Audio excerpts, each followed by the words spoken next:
আজ যাচ্ছি এক জায়গায় ঘুরতে। যাওয়ার সময় অনেক জায়গায় নজরে পড়ছে, তাই ভাবলাম আপনাদের সাথে একটু শেয়ার করি।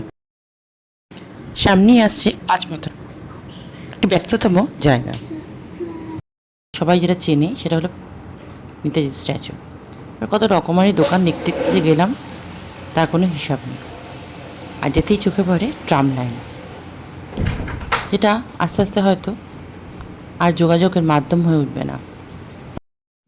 এই দোকানগুলি পেরিয়ে এই লাল বাড়িটি কি কেউ জানলে আমাকে কিন্তু একবার জানাবে। একটু জ্যামে আটকে পড়েছিলাম, তারপর জ্যাম উঠতেই সোজা গাড়ি ছুটলো গন্তব্যের দিকে। রাস্তা যেতে যেতে পাশের এই জায়গাগুলো দেখতে বেশ ভালোই লাগে। প্রায় চলে এসেছিলাম যেখানে যাচ্ছিলাম। আসলে আমরা এসেছিলাম একটি পায়েস হোটেলে দুপুরে লাঞ্চ করতে, যেটির নাম মহল। পুরোনো দিনের ছোঁয়া লেগে আছে এখন এখানে।